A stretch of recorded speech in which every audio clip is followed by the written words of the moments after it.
नमस्कार दोस्तों, आप हैं अपने ही गुड लिविंग चैनल पे और वीडियो की शुरुआत इस सुंदर सुंदर गार्डन के साथ। और बरसात के बाद देखो है ना, पौधे कितने हरे भरे हो गए हैं और कितने खिले खिले हो गए हैं। कुछ तो ओवरवेट के कारण झुक भी गए हैं। और बिल्कुल दोस्तों, हल्की हल्की बूंदाबांदी अभी भी हो रही है। तो कुछ देर के लिए बरसात थोड़ी कम हुई, फिर मुझे लगा कि आपके लिए कितना अच्छा इंटरेस्टिंग सा मैं वीडियो बनाती हूँ। क्योंकि अगर बरसात हो रही है तो इस चीज को लगाने का मौसम भी चल रहा है। और सबसे बड़ी बात, ये आयुर्वेदिक प्लांट है और सबके घर में ये होना चाहिए। टाइटल से आपको पता ही लग गया होगा। और सारे प्लांट देखो आप कितने खिले खिले हैं। तो दोस्तों, जो ये पौधा है, नाम तो खैर आपने देख ही लिया। मुझे भी समझ में नहीं आ रहा कि इसकी शुरुआत, इसके गुणों की शुरुआत कहाँ से करूं। और बहुत खूबसूरत प्लांट है। हम आ, हिंदुस्तानियों के घर में तो देखो बिल्कुल ये होना चाहिए। चाहे कहीं भी आप वीडियो देख रहे हो, सबके घर में होना चाहिए, मैं ये नहीं कह रही। लेकिन यहाँ का तो मौसम भी इसके उगने के लिए बिल्कुल अप्रोप्रिएट है। तो भाई, ये मॉर्निंग ग्लोरी के फूल 9 बज रहे हैं, अब तक खिले हुए हैं। क्योंकि मौसम ऐसा था, अंधेरा सा हो रहा था, इनको लगा होगा शायद दिन नहीं निकला, तो ये अब तक खिल ही रहे हैं। लेकिन दोस्तों, आज की जो बेल है वो बहुत गुणकारी है और सभी के लिए, और इस वक्त जो टाइम चल रहा है उसके लिए तो बिल्कुल अप्रोप्रिएट है। और दोस्तों, इस बेल के गुण कब सामने आए, जिसको कि हम इंग्लिश में टाइनोस्पोरा बोल देते हैं, हिंदी में अपना गिलोय बोल देते हैं, कई लोग गुड़ुच बोलते हैं, अमृता बोलते हैं इसको।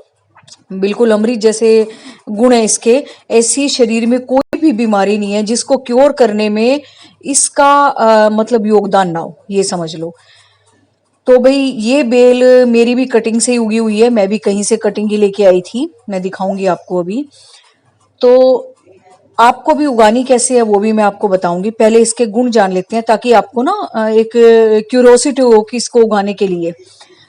तो भी किसी भी तरीके का फीवर हो, ये बेल गुणकारी रूप से तब सामने आई जब एक बार डेंगू की बीमारी फैली थी, है ना। तब लोगों को इसके गुण के बारे में ज्यादा पता लगा था। जो आयुर्वेद को जानते हैं उनको तो खैर पता ही था, लेकिन आम लोगों को। फिर उसके बाद आ गया चिकनगुनिया। उसमें तो जो एलोपैथी वाले डॉक्टर थे उन्होंने भी इसको लगाने के लिए बताया कि इसका आप रस पियो, क्योंकि जो प्लेटलेट्स गिरते हैं इस फीवर में, वो बहुत जल्दी रिकवर हो जाते हैं इसके सिरप के लेने से। फिर आया भाई वायरल फीवर, आगे दुनिया भर के मलेरिया वलेरिया ये वो। ये समझ लो कि किसी भी तरीके का फीवर हो, कितना पुराना हो, क्रॉनिक फीवर हो और कैसा भी फीवर हो, ये क्योर करने में तो हेल्पफुल है ही है। साथ साथ जो आपका इम्यूनिटी सिस्टम है ना, उसको भी बूस्ट करता है।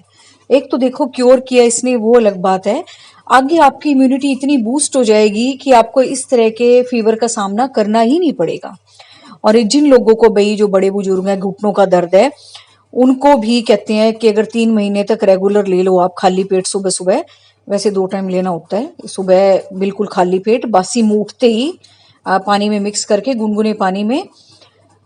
और एक शाम के टाइम जब थोड़ा सा हम खाली पेट होते हैं, खाना खाने से पहले, चाय वाय पीने के बाद, उस टाइम भी आप इसको ले सकते हो। मतलब 2 टाइम जब भी आपका खाली पेट हो, ताकि अच्छे से आपकी फुल बॉडी में असर कर सके। और तीसरी बात बहुत बढ़िया, जैसे कि मॉस्किटो वगैरह, जो लोग प्लांट्स के शौकीन होते हैं उनके घर में उगते ही हैं। मॉस्किटो की बड़ी समस्या होती है ना जो प्लांट्स लगाते हैं। लेकिन दोस्तों, ये नेचुरल मॉस्किटो रेपेलेंट का काम करता है, मच्छरों को दूर करने का। जिसके घर में बेल होती है ना, वहां मच्छर ज्यादा नहीं आते। आप पूछते हो ना आपके घर में मच्छर नहीं आते, तो भी मैंने ऐसी ऐसी चीजें लगा रखी हैं, कोई ज्यादा मच्छर नहीं आते। तो अब आते हैं इसके नंबर 1, 2, 3, 4 करके गुणों के कारण। इसको बहुत आयुर्वेद में बहुत महत्वपूर्ण स्थान दिया गया है। सबसे पहले ये ट्रीट्स क्रॉनिक फीवर। ये क्रॉनिक फीवर, किसी भी टाइप का फीवर हो, वायरल फीवर हो, सबको दूर करता है। किसी का डाइजेस्टिव सिस्टम खराब हो गया हो, उसको इम्प्रूव करने में बहुत अच्छा काम करता है। डायबिटीज को क्योर करने में काम करता है, आपके स्ट्रेस को रिड्यूस करेगा, आपकी एंजाइटी को रिड्यूस करेगा, एंटी डिप्रेसेंट का काम करता है।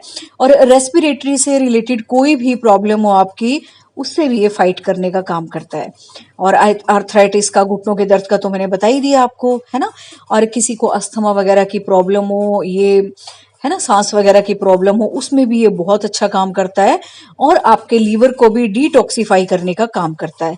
तो ये समझ लो, एंटीबायोटिक भी है, ये एंटी डायबिटिक भी है, antipyretic, anti inflammatory, anti oxidant, anti arthritic, anti allergic, anti stress, anti malarial, और भाई दुनिया भर के एंटी एंटी एंटी सब इसके साथ जुड़े हुए हैं। तो ये बेल आपको जरूर उगानी चाहिए। कई बार ऐसा होता है दोस्तों, जैसे अब लॉकडाउन है, मार्केट वगैरह बंद होने के कारण हमें इसका काढ़ा भी नहीं मिल पाता जो ऑलरेडी बना हुआ होता है। तो उस वजह से फिर हम अपने घर में ही तैयार कर सकते हैं। इसकी जो ये ब्रांचेस होती है ना, इस तरह से काट काट के, और ये भी मैं दिखा रही हूँ, मैंने कटिंग से कुछ ही टाइम पहले उगाई थी और सर्दियों में इसको मैंने काट दिया था। और इस तरह की डंडी आपने लेनी है, हरे वाली नहीं लेनी है, थोड़ी सी ऐसी ब्राउनिश से डंडी आपने लेनी है। और बिल्कुल आप इसका छोटा सा टुकड़ा भी काट के चाहे हॉरिजेंटल रख दो चाहे वर्टिकली रख दो, अगर मिट्टी पे भी रख देते हो ना तब भी ये ग्रो करना स्टार्ट कर देती है। लेकिन आप अच्छी तरह से उगाना। तो ये नोड्स देख लेना, एक दो नोड जमीन के अंदर जाने चाहिए और बहुत आराम से उग जाती है ये। और मौसम भी अब तो कितना परफेक्ट चल रहा है ना, बरसात का मौसम चल रहा है। तो अभी आप इसको उगा सकते हो, जहां भी आपको ये मिले आपके घर में जरूर होनी चाहिए। इधर उधर से ना हम कलेक्ट करते फिरें कि आपके घर में गिलोय की बेल है, गिलोय की बेल है। तो ऐसे जो इतने बढ़िया पौधे हैं ना, जो ये समझ लो कि हमारी हेल्थ के लिए बहुत अच्छे हैं। तुलसा हो गया, गिलोय हो गया, मरवा हो गया, और मतलब इस तरह के जितने भी पौधे हैं जो अच्छे होते हैं घर के लिए, आयुर्वेद के लिए, तो ये वाले प्लांट तो देखो भी आपके घर में होने ही होने चाहिए। तो मैं भी कटिंग से उगाती रहती हूँ। देखो सारा पानी बरसात का इकट्ठा हो रहा है, अभी भी हल्की हल्की बूंदाबांदी हो रही है। तो मुझे लगा कि आपके साथ ये शेयर करूं, क्योंकि बेल ना अच्छी ग्रो करने लगी थी। कुछ दिन पहले तो ये ग्रो ही नहीं कर रही थी, अभी ये लटक गई थी, बिल्कुल नीचे गिर गई थी। अभी मैंने उठा के इसको चढ़ाया ऊपर, और जब ये थोड़ा सा ड्राई हो जाएगा ना फिर इसको अच्छी तरह से चढ़ा दूंगी मैं। और बहुत जल्दी चढ़ जाती है। ज्यादातर ना ये नीम के पेड़ों पे चढ़ी हुई होती है, वो तो और भी ज्यादा गुणकारी होती है। अगर नीम के आसपास आपका पेड़ है ना, उसके आसपास आप ये बेल लगा देती हैं तो आपके लिए भी हेल्पफुल होगी, और भी जो आपके आसपास के लोग होंगे उनके लिए भी बहुत अच्छी होगी, गुणकारी होगी, है ना। तो नीम के भी सारे गुण आ जाएंगे इसमें। और गिलोय तो वैसे ही इतनी गुणकारी है, इसको बोलते ही अमृता है, क्योंकि अमृत के समान ये काम करती है। शरीर की कोई भी ऐसी बीमारी नहीं है जिसको ये क्योर करने की क्षमता ना रखती हो। अब भाई जितनी बातें मुझे ध्यान आ रही थी मैंने आपको बता दी। अब अगर आप इसको नहीं उगाते ना तो ये आपकी गलती है। और इस वक्त तो जरूर आपको जरूर उगाना चाहिए, अपने घर में जरूर होनी चाहिए ये। क्योंकि लॉकडाउन में क्या पता हम बाहर निकल पाए ना निकल पाए, कहीं से हमें अवेलेबल हो इसका काढ़ा ना हो, है ना। वैसे तो ऑलरेडी बने बनाए मिलते हैं बहुत सारी कंपनियों के, तो वो तो आप ले ही रहे होगे, शायद नहीं ले रहे होगे तो लेना शुरू कर दो, जो भी मैंने आपको बीमारियां बताई हैं।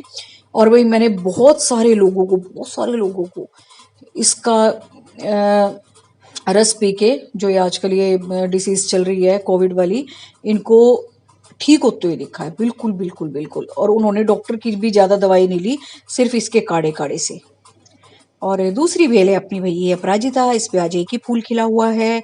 इस पे भी मैं जल्दी वीडियो बनाऊंगी, अभी तो बिल्कुल सोगी सोगी सी हो रही है ना, थोड़ी ड्राई सी हो जाए, दो चार से फूल और खिल जाए। अभी नई नई उगी हुई बेल है ये बीज से, तो फिर इस पे भी मैं आगे वीडियो बनाऊंगी। ये भी बहुत अच्छी बेल है, आयुर्वेद के लिए भी अच्छी है।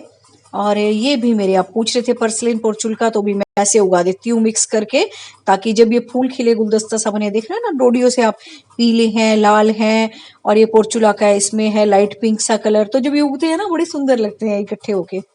तो भी उम्मीद है गिलोय वाला टॉपिक आपको अच्छा लगा होगा, आप जरूर उगाओगे इसको घर में। और अगर नहीं भी उगा रखी तो इसका रस लेना शुरू कर दो।